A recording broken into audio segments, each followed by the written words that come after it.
Waggaa shan dura sagantaa iftaaraa Mombaasaatti barattoota Yuunivarsiitii Naayiroobii garee jamaa barattoota Muslimaatiin qophaa'e irratti affeerameen ture. Achuma Mombaasaatti iftaararra osoo jirru kanneen achitti na affeeran keessaa obboleessi tokko osoo daktarii kennuu yaa sheek kuni obboleessi keenya Muslimaati dhiyeenya Islaamummaatti seene. Inni barsiisaa keenyas Dr. Ibraahim jedhama. Maqaa Ibraahim jedhus isatu filata jedhee wal barsiise. Sana booda waliin haasofnee bilbilas wal jijjiirree adda baane. Ayyaa bareedina amantii Islaamaa wallaahi rabbiin keenya nu badhaase ni'ama alhamdulillahi yaa mootii alamaa amantii Islaamaa tolchaa jiru nama. Guyyaa iidaa hedduu naaf bilbilaa ture nagarreen ture yeroo miskoolii hunda sana argu deebisee bilbilee maaltu ta'aa jira jedhee gaafadhe. Yaa sheek guyyaa guutuu si barbaadaan ture jennaan maatii kiyya waliin hojii qabadheen ture jechuun dhiifama gaafadhe. Amma yaada kiyya guutuu qabda itti fufi jennaan waan isa mudate naaf himuu eegale. Maqaa koo Ibraahim irraa Qaasimetti jijjiiruun barbaada jennaan maaliif jedheen gaafadhe. Innis iida guyyaa tokkoon jiru harmee kiyyaaf kennaa garaagaraa ergee fi isheenis deemtee guyyaa iidaa fudhatte. Sana booda naaf bilbiltee yaa ilma ko kennaan kee na qaqqabeera garuu maal ilaalchiseeti maaltu ta'aa jira jechuun na gaafatti.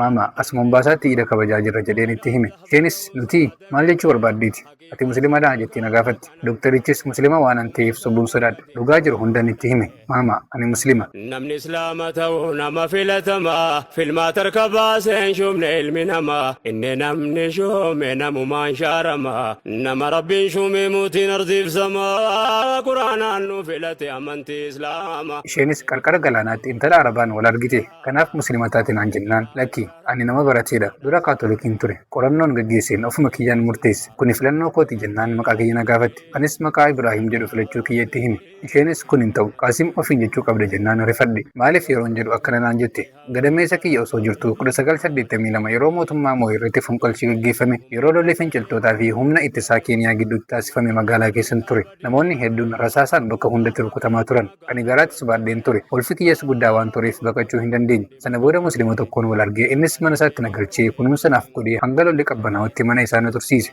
Nama rabbi isaatti amanee ilaalaa waan akhiraa yaada waan duniyaa caala yaada isaa dheeressee fageenyatti ilaala amriikamoo islaamummaadhaan madaala sharri namatti yaadu rabbitu na laala jedhee hamma humna isaa khayrii qofa yaala. Guyyaa sana bilbilis waan hin jirreef gargaarsa waammachuuf karaan hin turre. Haga waa hundee iddoo qabatee tasgabbaa'utti hedduu na gargaare. Yeroo lafti qabbanaa'u buufata konkolaataa na geessee maallaqas narraa kaffalii na gaggeesse. Maqaan isaa Qaasim ture. Yoo musliman ta'a malee jette Qaasim ta'uu qabda jettee maqaa haaraanaaf baaste. Harrammanni islaamaa maqaadha yaadata maqaa ummata sanaatti ilmaan moggaafata maqaa nama gaarii hundumaa jaallata namamtu hojjete maqaa isaa lagata abiilaaf jedhee mee eenyu moggaafata. Qaasim kun eenyu akka ta'e hin beeku garuu kanarraa waa barra gaafa amala gaarii agarsiiftu yeroo namoota waliin haala gaariin jiraattu namni tokko muslima ta'uu baatullee yoo xiqqaate islaamummaa fi musliimoota hin jibbu faayidaan isaas kana.